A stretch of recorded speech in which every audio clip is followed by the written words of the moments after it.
नमस्कार दोस्तों, उम्मीद है आप लोग अच्छे से होंगे। अगर आप इस चैनल पर नए हैं तो कृपया इस चैनल को सब्सक्राइब कर दें, बेल आइकॉन नोटिफिकेशन पर क्लिक कर दें और वीडियो को लाइक एंड शेयर जरूर करें ताकि समय-समय पर आपके समक्ष और भी बेहतरीन वीडियो सुनाने का हमें मौका मिलता रहे। दोस्तों, माननीय सुप्रीम कोर्ट ने 24 अप्रैल 2023 को 7 जजमेंट्स है वो प्रोनाउंस की है। तो पहली एक जजमेंट है हम वो आपके समक्ष लेकर आए हैं, जो कि एक क्रिमिनल अपील नंबर 915 ऑफ 2016 की है ये क्रिमिनल अपील, और इसमें appellate versus state of Chhattisgarh है। और यहाँ पर अपीलेंट ही हमारे जो ये क्वेश्चंस उठाए गए हैं वो माननीय सुप्रीम कोर्ट ने डिस्कस किए हैं यहाँ पे। लेकिन यहाँ पर इस केस में हुआ यह था कि सेशन कोर्ट ने कुछ अपीलेंट्स को ऊपर ट्रायल चालू करवाया था, जिसमें से एक जो अक्यूज्ड है उनको अक्विटल हो गया था, और बाकी उन्हें 5 अपील्स होल्ड डाली गई थी, जिसमें हाई कोर्ट ने अपीलेंट को छोड़ के बाकी सबको अक्विटल कर दिया था। और बाद में माननीय सुप्रीम कोर्ट में यहाँ पर अपील डाली गई, और आइए देखते हैं उसमें हुआ क्या था। तो देखिए, पहला ये यहाँ पर माननीय सुप्रीम कोर्ट ने क्वेश्चन डिस्कस किया है कि जो क्या इन्वेस्टिगेटिंग ऑफिसर ने क्या कंप्लाई की थी अपनी ड्यूटीज एंड रिस्पॉन्सिबिलिटीज जो chapter 12 of code of criminal procedure देता है, और अगर की थी कि नहीं की थी ये क्वेश्चन को डिसाइड करना है इस इशू में। और फिर कोर्ट की बिलो आगे कोर्ट क्वेश्चन बोला कि वेदर द कोर्ट बिलो जिन्होंने अक्विट किया है सारे अदर को अक्यूज्ड को, जो कि जिन्होंने सेम क्राइम किया था, क्या उन्होंने एरर की है in not returning a finding the instant appellate. इस जो यहाँ पर जो अपीलेंट है उनके ऊपर वो फाइंडिंग्स नहीं एक्सेप्ट की in respect of the charges जो फ्रेम किए गए थे under section 120 B of the Indian penal code. तो 120 बी जो होता है वो क्रिमिनल कॉन्स्पिरेसी से संबंधित होता है। तो क्या यहाँ पर कोई नीचे की कोर्ट ने एरर की थी, और इम्प्यूनिटी जजमेंट जो है कि जो कन्विक्ट कर रही है अपीलेंट को, क्या वो सस्टेनेबल है, क्या वो लीगली वैलिड है। तो ये सारी इश्यूज को यहाँ पर डिस्कस किया है इन जजमेंट पे। और यहाँ पर अपीलेंट बताया गया है, अपीलेंट ने यहाँ अपील फाइल की थी उनको 14 जनवरी 2016 में, कि जो ऑर्डर आया था, जजमेंट आई थी हाई कोर्ट ऑफ छत्तीसगढ़ की, वहां उनकी क्रिमिनल अपील खारिज कर दी गई थी, और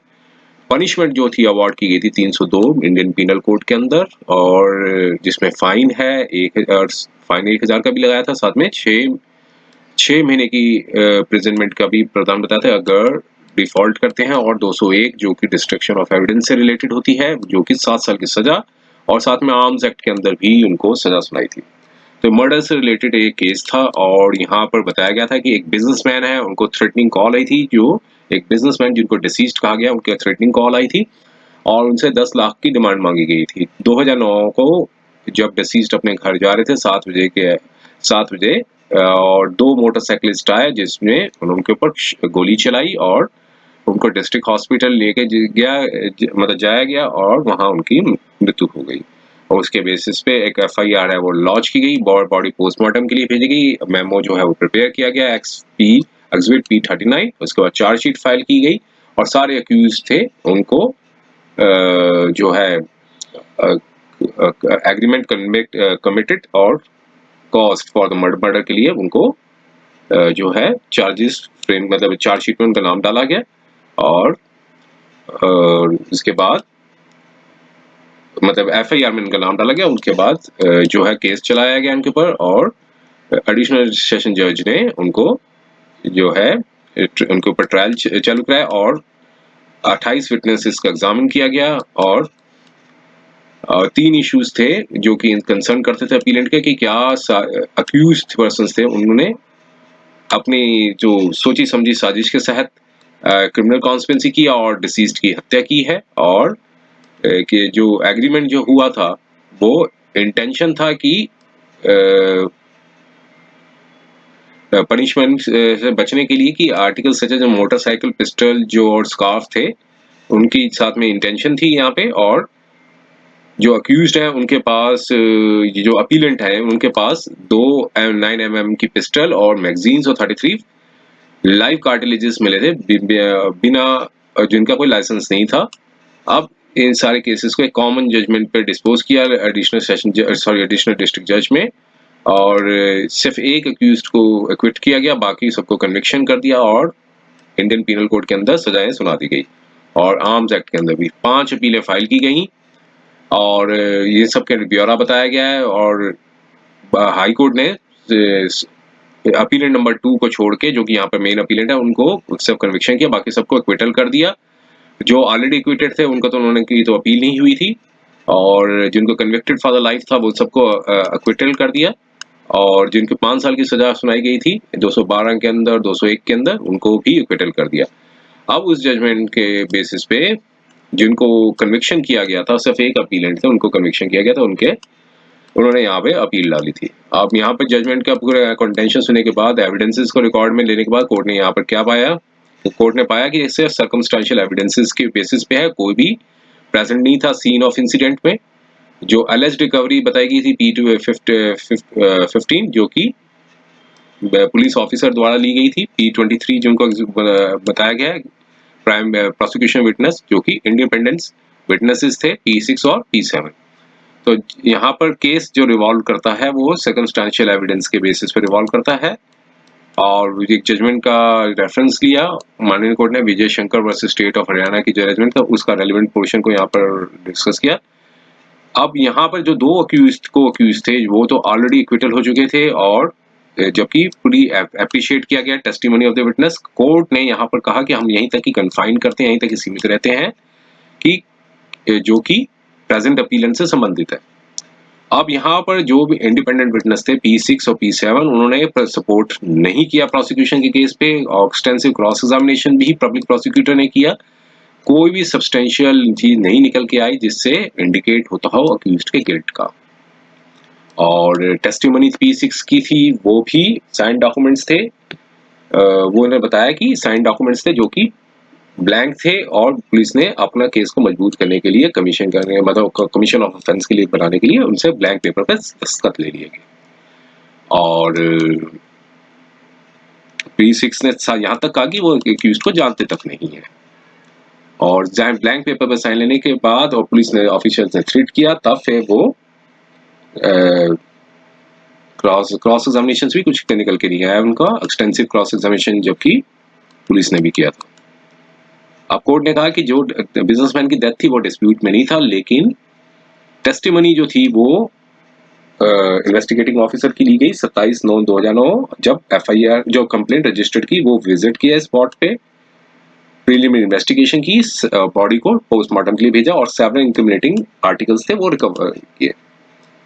टेस्टिमनी जो थी पुलिस ऑफिसर की, वो रिवील्स करती थी कि जो प्राइम अक्यूज्ड है वो ऑलरेडी ही एक्विटेड हो चुके हैं चार्जेस से, और कोर्ट ने कोर्ट अब नहीं बुलाना चाहती है कि complicity of the other accused. Court जो है अब उस एग्जामिन नहीं करना चाहती हैं अदर अक्यूज्ड की। अब प्रेजेंट अपील जो है, जो प्रोसिक्यूशन विटनेस 23 जो है, वो उन्होंने बताया कि जो प्रेजेंट अपीलेंट जो है स्पॉट में नहीं थे क्राइम के वक्त, और कोई भी जो एक भी पर्सन नहीं था जिन्होंने डिस्क्लोज किया हो कॉम्प्लिसिटी ऑफ द क्राइम के बेसिस पे। और अब यहाँ पर फिर कोर्ट ने आगे डिस्कस करने के बाद ये बताया कि हाई कोर्ट ने ये रीजनिंग की कि जो अपीलेंट है वो गिल्टी है, वो इलॉजिकल है, वो एक तरह का सेल्फ कॉन्ट्रडिक्टरी है, कि सारे जो बताए गए थे कि एक तो टेस्टिमनी थी, वो सिर्फ जो एक डिस्क्लोजर स्टेटमेंट ऑफ को अक्यूज्ड के बेसिस पे ही इनका नाम डाला गया, और कि पिस्टल्स और बुलेट और लाइव कार्टिलेजेस जो हैं वो को अक्यूज्ड से रिकवर किए गए। तो कोर्ट ने नीचे की जो कोर्ट ने डिसबिलीव किया इस पोर्शन को, और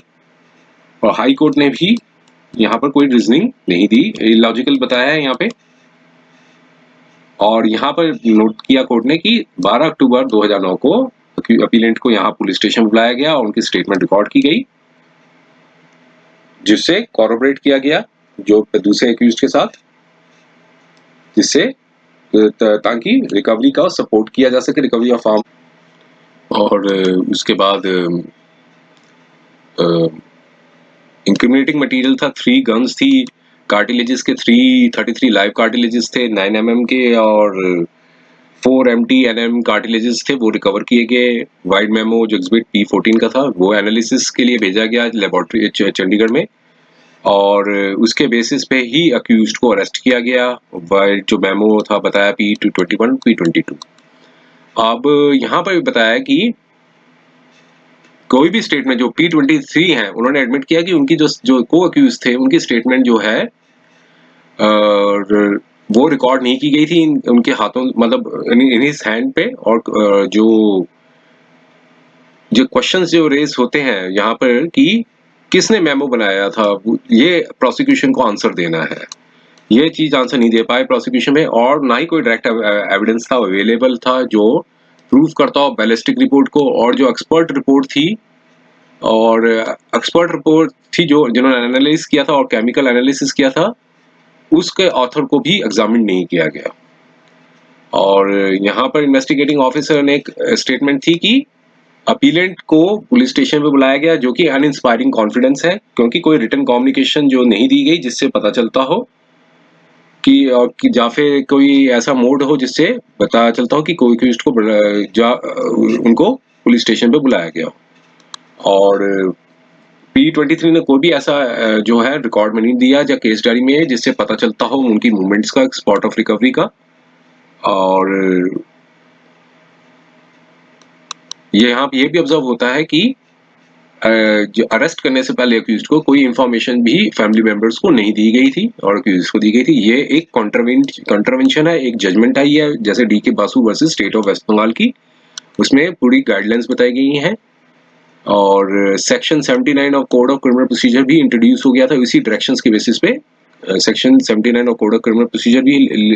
लेड डाउन हो गया था कि वो जो कि बताता है warrant directing to the police officer for executing outside the jurisdiction. तो ये सारा पूरा डिटेल पे एनालिसिस करने के बाद कोर्ट ने यहाँ पर पाया कि कोई इंस्पायर नहीं करती है कॉन्फिडेंस को, क्योंकि ऑलरेडी जो अक्यूज्ड है वो एक्विटेड हो चुके हैं। और इन तीनों क्वेश्चंस का भी आंसर्स अकॉर्डिंगली दे दिया गया और यहाँ पर अपील को अलाउ कर दिया। और अगर किसी दूसरे केस में इन्वॉल्व नहीं है तो अक्यूज को यहाँ पर लिबर्टी के लिए डायरेक्शंस दे दी गई। तो ये था वीडियो। उम्मीद है ये वीडियो आपको पसंद आया होगा। अगर वीडियो आपको पसंद आया तो कृपया इस चैनल को सब्सक्राइब कर दें, बेल आइकन नोटिफिकेशन पर क्लिक कर दें, वीडियो को लाइक एंड शेयर जरूर कर दें ताकि समय समय पर आपके समक्ष और भी बेहतरीन वीडियोस बनाने का हमें मौका मिलता रहे। समय देने के लिए बहुत बहुत धन्यवाद।